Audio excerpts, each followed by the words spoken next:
Hi, I'm Joy Bina, and this is Take Back Your Power and Do It with Food.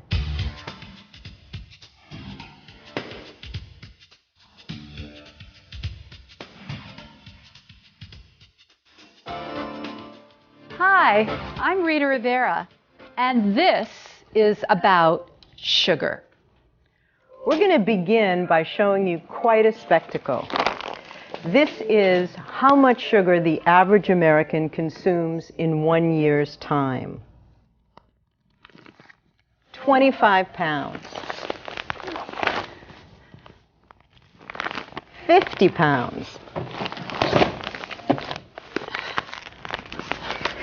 75 pounds. 100 pounds. 125 pounds.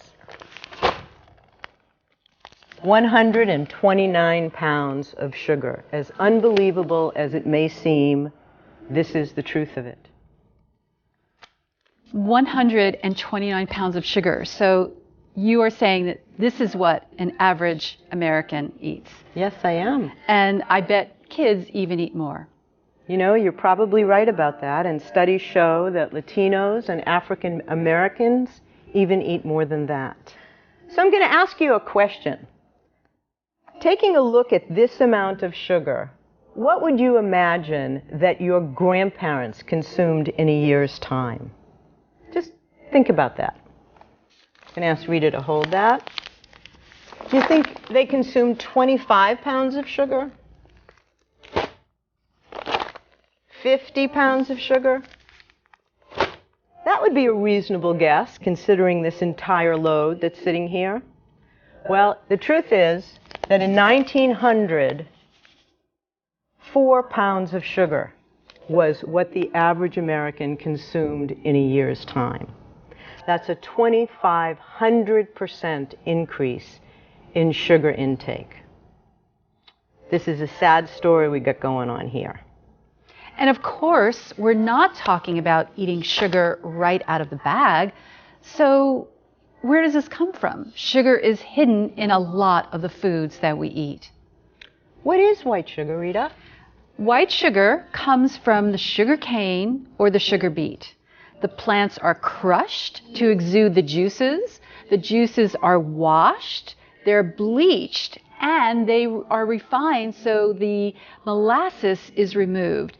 And the molasses is the richest part, the most nutrient-dense part of the sugar. Well, you know, studies have shown that consuming white sugar paralyzes the white blood cells. And white blood cells are responsible for fighting infection in the body. So it's not a good idea to have them offline even for a minute. And certainly one wouldn't want to be eating sugar when fighting an illness. How does all of this get into our food?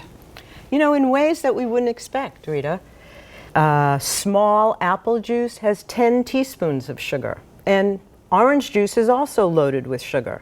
A yogurt is 6 teaspoons of sugar.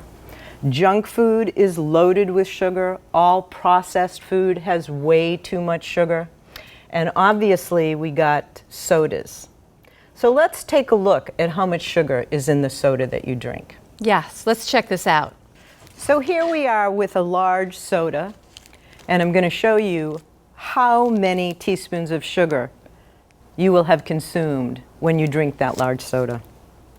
1, 2, 3, 4, 5, 6, 7, 8, 9, 10, 11, 12, 13, 14, 15, 16, 17, 18, 19, 20, 21, 22, 23, 24, 25, 26, 27, 28, 29, 30, 31, 32, 33, 34, 35, 36, 37, 38, 39, 40, 41, 42, 43, 44. 44 teaspoons of sugar is what you consume when you drink one drink.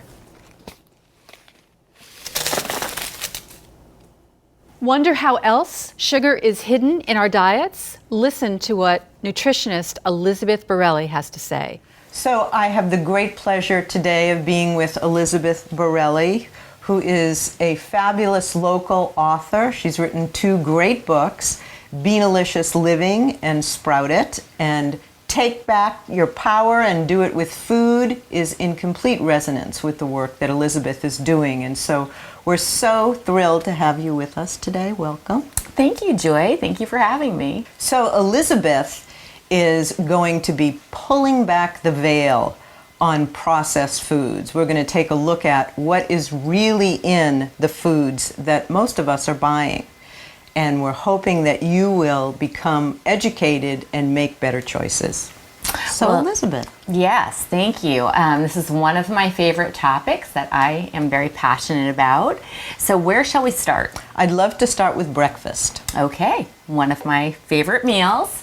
And I think a lot of us, when we think of a quick, healthy, or unhealthy breakfast, when we think of breakfast, we think of cereal.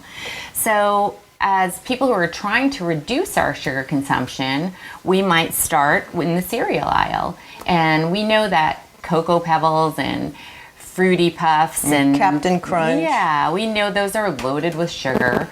But we might go instead to something like this box of Great Grains, for example, which says high fiber, all natural, less processed. And we might think this is a good choice for something that has less sugar in it than some of the other highly sweetened cereals. But if we read the box, the label on the side of the box, these nutrition facts, these are your best friend when you're trying to reduce sugar consumption. Because if we look at the label here, we see that this box has 13 grams of sugar and a half cup serving. And who eats a half a cup? Exactly.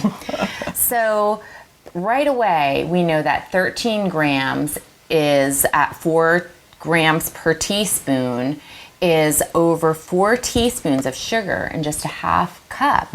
This is a product we probably want to avoid. And you're probably getting eight tablespoons because Exactly. you're not eating a half a cup. Exactly. Yeah. So I would say if you're looking at cereals, just make sure you read the sugar content on the side and go definitely below 10 grams of sugar per serving and think about how much you're really going to eat. Probably not a half cup. You know, I'd like to put this box in view again because I want to mention that the food corporations are aiming at making you think that this is healthy stuff. And if you imagine yourself walking down the aisle of a supermarket, you see lots of packaging that speaks to nature and health, and it's corporate dollars that are convincing you to buy their product, when in fact there's a lot of toxicity in the box. It's not healthy. Exactly. So please keep that in mind. Do not pay attention to this packaging. Right. Thank you for reiterating that. Yeah, for sure. And what else do we have? What about oatmeal? Seems like it would be a good choice. What about this? It does, but if you're buying oatmeal in a package, once again, despite the fact, like we just talked about, that it says heart healthy whole grains on the front of the box, and it looks like it would be a healthy choice. If we read our best friend, the nutrition facts, here we see that this also has 11 grams of sugar in one of these tiny little envelopes. So when we do the math, we can see that it has almost 4 teaspoons, 4 grams per teaspoon. This has almost 4 teaspoons of sugar in a tiny little pouch. So if you're interested in having oatmeal for breakfast, it's much better to make it yourself. If you're looking for a quick and easy way to incorporate oatmeal into your morning routine, you can do overnight oats, which just involves preparing the oatmeal the night before, soaking it, pre-soaking it, and you can use some plant-based milk. And then it cooks like almond milk. Absolutely. Almond milk's a great choice. And then it will cook really quickly in the morning, and you can add some fresh fruit or frozen fruit and nuts. And then you have a really heart-healthy, high fiber, low sugar breakfast that will keep you satisfied all morning long. Wonderful. Because oatmeal itself is very good for you. Absolutely. But when it comes processed like this with the added sugars, it no longer is good for you. Exactly. So let's consider, what would a single healthy breakfast look like?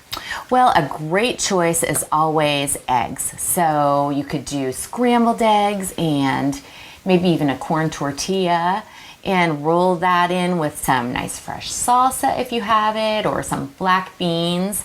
And that is a high fiber, delicious, and high protein, healthy breakfast that will keep you going all morning long. Ever wonder how this has happened? How we went from 4 pounds of sugar to 129 pounds of sugar? It's pretty outrageous, and the answer, it's so important for us to get this piece. This is so important. We have all of these food corporations that spend billions upon billions of dollars hiring scientists to research not what would be healthy for you, but how to addict you to their products, how to figure out what the bliss point, the mouthfeel, the pop of sugar would be to make sure that you don't just eat one. That's how we got here.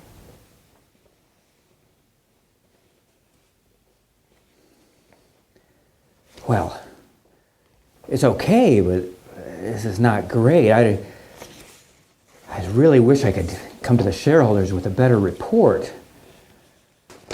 This is not enough. There's not enough profit here. I mean, there's got to be something we can do to get profits up. I got it. Get me Dr. Lapidus. Lapidus, how's it going in the lab? Terrific. Listen, I'm wondering, our profits are not as high as they could be. I feel like we could do more to deliver profits for shareholders. Profits are selling okay, but couldn't you sweeten it up a little? Make it a little bit more addictive for the kids so we can sell a little more? I mean, your bonus is based on sales and profits. My bonus is based on sales and profits. I mean, it is addictive. I don't care about the health effects. We need more sugar. That's what the kids want.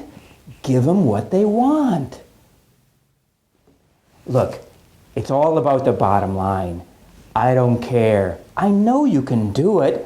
You got scientists working for you. You've got taste testers. Let's see some results. I want a product that's sweeter. You got it? That's what the consumer wants. Great. Well, good. I'll be very eager to taste the results myself. Of course, not too much. I got to take care of myself. Great. Excellent. This is what the shareholders want. Thank you.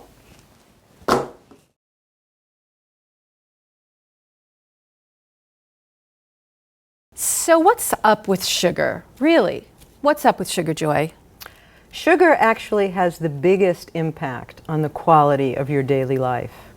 And I'm talking about the quality of your daily life. And it affects your whole family. Food is what the body uses to balance its own chemistry in order for us to grow, to heal, and to maintain our health and wellness in the body. So yes, eating sugar has an enormous impact, and it's impacting you right now, as in this very minute. It takes an hour and a half to metabolize the sugar that you've eaten, and I'm wondering, when did you last eat sugar? And if you've done metabolizing it, it's very likely that you're already beginning to be uncomfortable in noticing the craving for it. Let's talk to Dr. Connie Sanchez and see what she has to say about this topic. If you can classify sugars based upon refining or processed sugars versus unrefined sugars. So those are going to be the more complex things like sugars that contain fiber. So you've got things like corn and peas and potatoes and vegetables and beans and legumes. And those types of sugars are actually health promoting. So the refined sugars are it's the white sugar, which is more commonly known as sucrose. Absolutely. And then there's high fructose corn syrup. So things that what you're saying is that things that are highly refined are the sugars that are not good for us. And so that's what I would teach people to, just look at your labels, and the refined white sugars, the white flours, those types of things, those are the things that are really harming our health and causing such major health concerns. So what are the things that develop when we start to consume too much of those sugars and the white sugars? Well, one of the things that has most health professionals concerned is diabetes. When you think about what we're doing to ourselves now, is there's this prevalence of type 2 diabetes in our society. Absolutely. And it's not only adults that are getting this disease, it's young children. Right. And so this becomes such a huge problem. It's not only about sugar, it's about excess amounts of calories that people are consuming. And we're just eating too much. Refined sugars does play a role, and I don't want to poo-poo that at all because I think that's really essential to understand. Refined sugars, they're lacking fiber. And when you don't have fiber, fiber is really important because what it does is it slows down the absorption of sugar into the bloodstream. When fiber is missing, such as in refined food products, like processed cereals and grains and these types of things, then what happens is that your body takes a big hit because there's no fiber, and fiber, again, it slows down that process, and so that sugar is absorbed very quickly into the bloodstream, and it can spike blood sugar, and that can predispose people to type 2 diabetes. So it's spiking the blood sugar that is an effect of eating too much sugar. Absolutely. And that is the road to diabetes and obesity as well. That's one road. So, what else happens when we eat too much sugar, which has profoundly negative effects on the brain? Did you know that the brain uses a tremendous amount of energy? It uses 20% of all the oxygen in our blood and 25% of all the glucose. Yet, it is only 2% of our entire body weight. So our brains require a lot of nutrients, and it does not like sugar. It actually does cause a great deal of anxiety, a feeling of restlessness, of paranoia, of antisocial behavior, brain fog, and you make bad choices. It can also trigger anger, even violence, by causing temporal lobe dysfunction. That's the part of the brain where the anger is controlled. Lots of studies have been done that show when criminals change to a low sugar diet, the acts of violence drop significantly.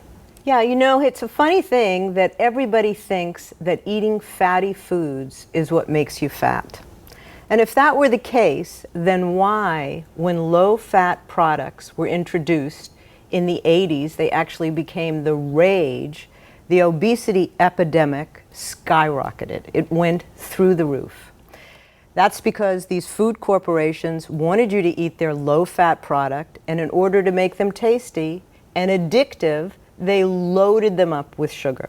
Sugar is what makes you fat. And the horrible thing to realize at this point, this is such an extreme issue, this epidemic has gone off the charts, that it has even affected our lifespans. Your generation may be the very first generation in history to live up to 10 years less than your parents. How does that make you feel? This is how much sugar an average teenager consumes in just one day.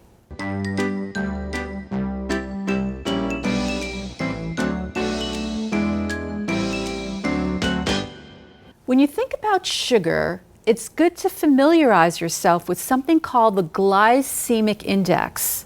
And we can look at it this way to make it really easy. Consider that there are really slow sugars and then there are really fast sugars. And the more fiber that is present in the food, the slower the sugar enters the bloodstream, which is what we want. And whole foods will have more fiber, where the processed foods will have very little fiber, meaning that the sugar is going to go into the blood very, very fast. Well, think about nature. When nature packages the sugars in different kinds of fruits, it also contains fiber. Fiber, again, slows down the absorption of that sugar into the bloodstream so that you don't spike your sugar levels and spike insulin. What tends to happen when people juice, take the juice out of, let's say, an orange and utilize that, you're really concentrating sugars and you're removing the fiber.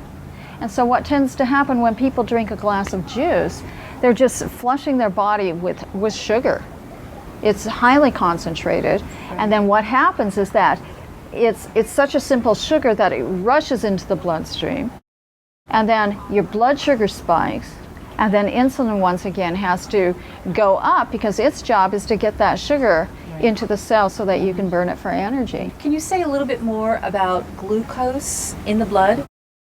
Well, blood glucose is very important. You go to the doctor and oftentimes you'll get a blood test, and what they're testing is blood sugars. Okay? And so that's not a bad thing. We need glucose in order for our cells to function properly. So what the difference between glucose and blood sugar is that you need that. That's what your body takes food, breaks it down into that energy source so that it fuels your cells. What tends to happen, people get that confused with sugar, like let's say sucrose. Sucrose is a disaccharide, and what a disaccharide means, it basically is just two sugars that are hooked together. And those two sugars, one is fructose and the other is glucose. And so when somebody takes in table sugar, that's what they're taking in, glucose and fructose, and it's about 50-50. Now, when you take the fiber out of that, what tends to happen is that now the body utilizes that glucose, and it can be used to build energy in the cells. But what tends to happen is that fructose piece goes to the liver. And if you're over-consuming those types of foods, what's going to happen is that fructose can lead to things like fatty liver. And so when you have fat in the liver, that prevents the liver from functioning properly. And as a physician, are you seeing that in younger patients? Younger and younger patients. And again, it comes down to, because a lot of times parents think, it's good to give your kids fruit, so why not fruit juice? Right. And again, just coming back to that fact that fruit juice lacks the fiber and it's very, very concentrated sugars, or the fruit in and of itself, it contains nutrients, vitamins, minerals, and it has that fiber that slows down the sugar absorption. So it seems like the important pieces here are, number one, to be aware of when we are consuming refined sugars, and also to think about, is there fiber with what I'm eating? Exactly. And what I'm eating in my exactly. meal? I think we're more fiber deficient than we are protein deficient, or even fat deficiencies. Fiber is really deficient in our diets. And again, fiber is so very important because what fiber does, it helps us to satiate ourselves. And so when you have something with fiber like a piece of fruit, you're only going to eat 1 or 2 pieces of that. Yeah, right. If you're going to have juice, you can drink, a couple, 8, 12 ounces of juice really easily and get that blood sugar spiked very, very quickly. Exactly. As an example, we have an apple, which is fiber and sugar, or we have an apple juice, which is no fiber and just the sugar. So now you know that fruit juice may not be the best choice. We thought it was. It tastes really great, but it's loaded with sugar. So what would we do? Maybe you want to take some fruit juice and add it to your water, or dilute your fruit juice to make it last longer. You'll have enough to share with a friend. But the best choice of all is to eat the whole fruit. The whole fruit has the fiber. So eat the apple, eat the orange. That's the best choice. What happens when you have sugar? What happens when you take sugar into the body? So what happens is that it goes into the digestive tract. Your body takes that, absorbs that. It's absorbed into the bloodstream. And what happens is that your blood sugar starts to rise. And that's a normal thing. That's something that we want.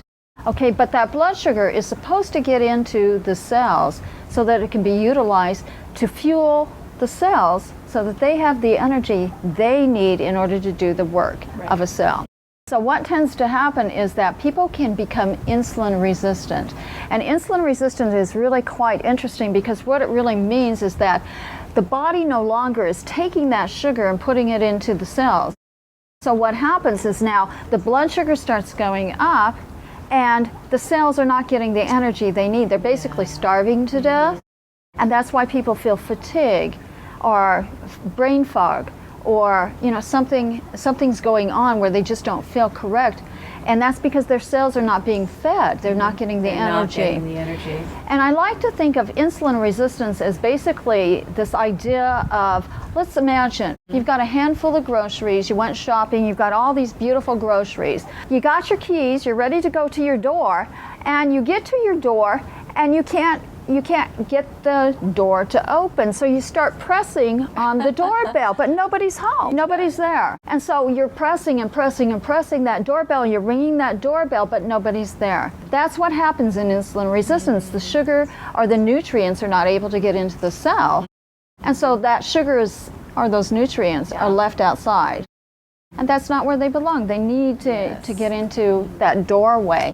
To help us make the right choices, Elizabeth Borelli is coming back, and she's going to be teaching us about food labels and guide us in understanding how to make the right choices when it comes to the sugar content in beverages, in foods, and snacks. There's a lot of information on that label, and a lot of times that could turn you off from even looking at it because it could be intimidating. But one thing you can always just glance at is the serving size per container. This is a serving size, this is a nutrition label for a muffin. So it makes sense that a muffin would be a single serving item. I mean, who eats half a muffin? Exactly. Well, the manufacturer of this muffin expects you to eat half a muffin. The serving size per container is 2, 1/2 muffin. And then just take a quick look at the sugar. That's got 17 grams of sugar, so doing the calculation, that's over 4 teaspoons of sugar in a half muffin. So whole muffin is going to be more than 8 teaspoons of sugar, almost your daily recommended allowance. Not a good choice. So again, what we're looking at is the servings per container and sugars. Exactly. So right now, that's all you need to think about. That's simple. Elizabeth, what do we do about all this sugar in processed foods? Is it not better to pick items that have sugar substitutes? Wouldn't that be the wisest choice? Like the aspartame and the other 0-calorie sugar substitutes you see on drinks a lot of times. Yeah. Diet Coke. Right. Diet Pepsi. Right. And you might think that's a good choice, but actually those things are loaded with toxins. So not only are they not good for you, they also don't work if you're trying to reduce your daily calorie intake, because studies show that people who exchange sugar sweetened beverages for no calorie sugar substitute beverages don't lose any more weight than people who are just drinking the regular sugar sweetened beverages. So there's you're really not no accomplishing benefit. your goal, but neither choice is the good choice. Neither is the good choice. Because no. the sugar substitutes carry additional toxins. Exactly. One thing that I know that young people spend some money on is quick drinks. Just about anything in cans and bottles contains sugar. Can you speak to that? Yes, well, this is a huge market, and a lot of times these drinks like this are called energy drinks, sport drinks, and a lot of people drink them thinking it's, a choice for just hydrating the body after doing some sports or Getting quick energy. Exactly. Unfortunately, most of these drinks, as you mentioned, are loaded with sugar, and far more than you would think. So, as you said, if it comes in a can or a bottle, if it comes in a package, read the nutrition label, because you will be surprised to see what you'll find. For example, this contains, and once again, looking at the serving sizes, this is 2.5 servings. Not a single serving like you would think it would be. It's 2.5 servings, and each serving contains 25 grams of sugar, which exceeds the daily recommended amount just for one drink. serving. Just for one drink. And this is not uncommon. This is And this across really the isn't, board. this particular brand isn't the worst of it. Please don't be fooled by the ones that claim wonderful energy and health and vitality because they are sometimes the worst culprits. Absolutely. And like you've already mentioned, never believe what you read on the front of the package. It can say organic, it can say all natural, and still be full of sugar. And often those drinks are as well. So Elizabeth, can we just go over some bullet points about what we learned? Sure. Okay, so rule number 1, never trust what you see on the front of the package. So this company post marketing to you to buy this product. That doesn't mean it's a good choice for you. So we always want to remember to take a quick look at the serving sizes and at the sugar content in each serving size to decide, is this something I want to put in my body? Yes, you know, the food that we eat is what the body uses to balance our chemistry. And your choices will determine the quality of your day, how much vitality you have to pay attention in your classes, to participate in sports, to enjoy your friendships, and to have fun. So we really need to start giving some consideration to the choices that we make around food. So let's talk about some really great alternatives to consuming processed sugar. There's nuts, and we have fresh fruit, and homemade popcorn always hits the spot. Cheese with crackers, corn cakes, rice cakes with nut butters. Almond butters are great. Cut up peppers and vegetables and fruits. Hummus, Yes, hummus is delicious. favorite of mine. And for a beverage with a nutritional punch, you can try drinking nut milks, almond milks, so very, very high in nutrients. They also taste great. You can make a really terrific smoothie with the nut milk. So a really important piece to be aware of is what people just, when they think that sugar is not the way to go, they go to diet sweeteners, alternative sweeteners. There are some good alternative sweeteners and some very, very toxic ones. So Rita, let's show them some really toxic Splenda, sweeteners. Splenda, Sweet and Low, Sweet and Low, Equal. Equal, and I think that's about it. This is just more sugar that you'll find at your coffee shop. It's just the refined sucrose that we've been talking about. Yeah. So those are not good choices. And diet sodas and anything diet is often riddled with these very toxic ingredients. They're considered excitotoxins. And what excitotoxins do is quite literally kill your brain cells. Not good. Stay away from all of that. So, what's an alternative that's good? An alternative that's good is coconut sugar. It looks like brown sugar, tastes like sugar, it has minerals, it's actually good for you, and it has a low glycemic index. So this is a great sugar alternative. Let's say that you're struggling with diabetes and you're just interested in a product that has a 0 glycemic index. Stevia is a really great product. And stevia comes in a powder form. It also comes in a liquid form. It's incredibly sweet. So I prefer to use the liquid because it comes with a little dropper and you can just put 1 or 2 drops and check it out. 2 great alternatives. 54 teaspoons of sugar.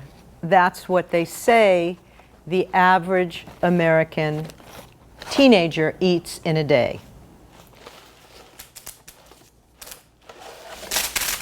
54 teaspoons.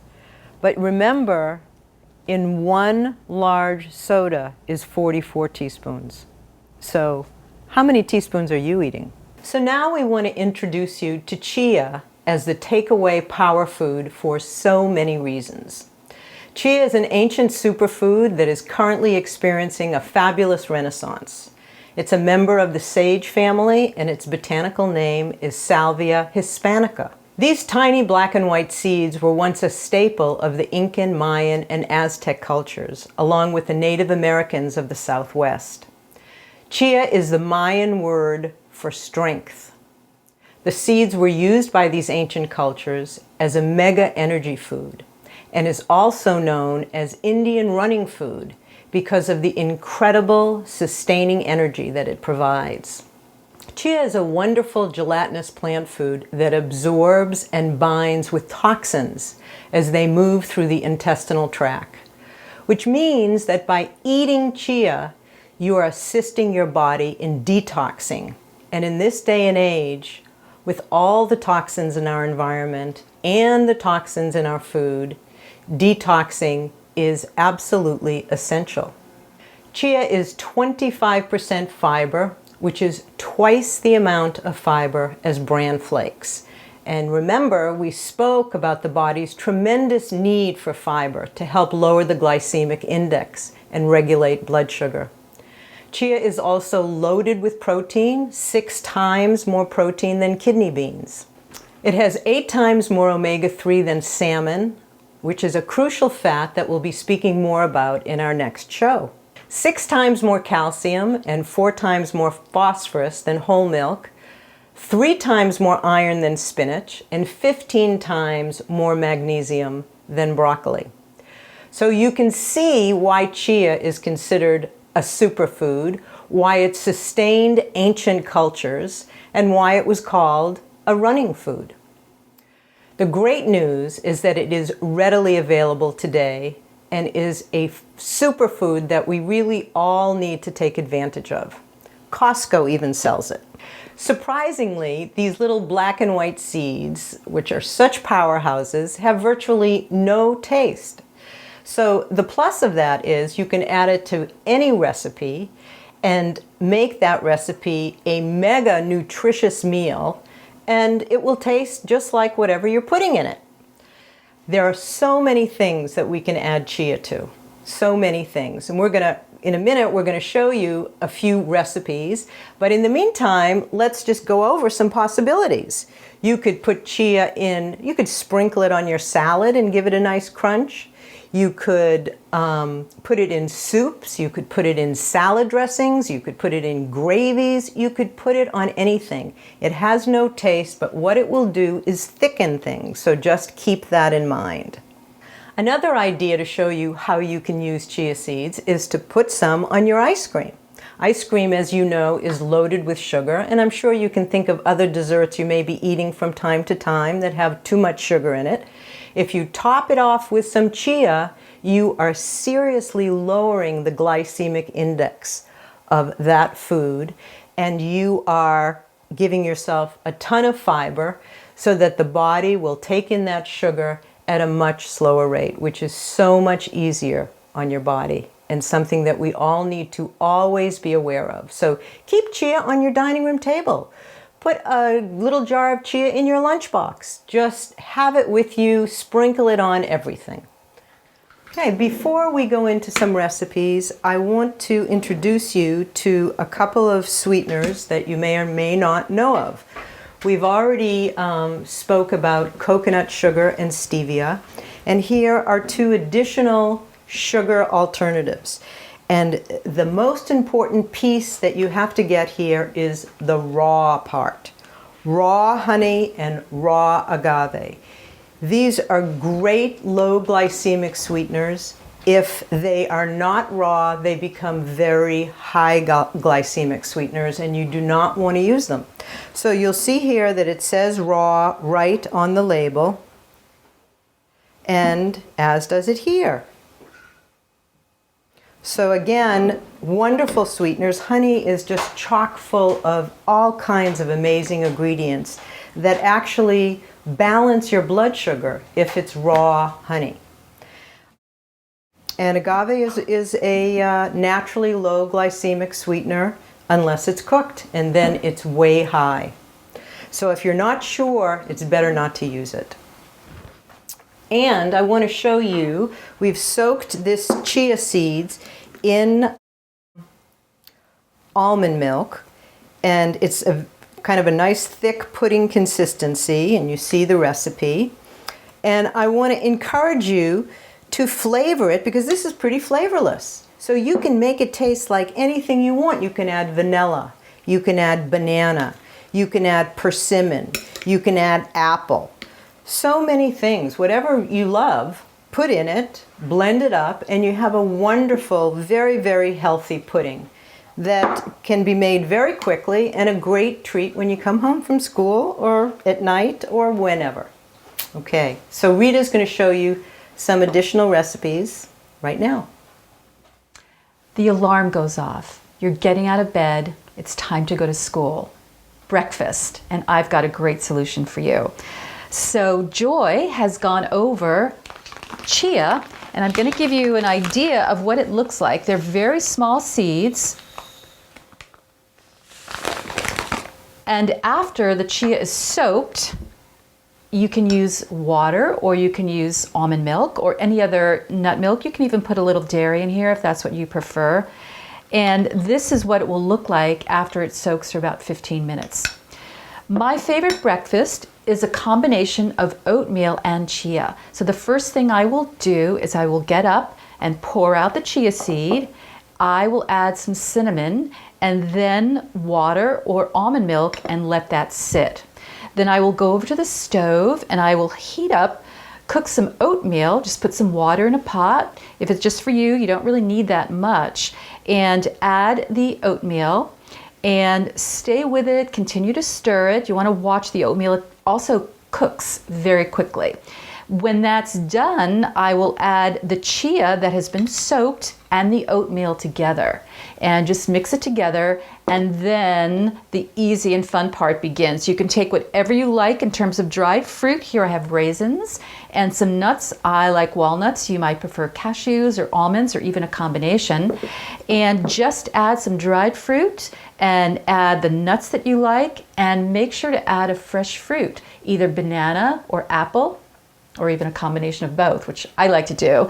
And then you can top it off with some almond milk, and you've got a fantastic breakfast. It literally will take you 5 minutes to prepare. You'll leave the house, you're ready for school, your energy level is up, and you feel satisfied.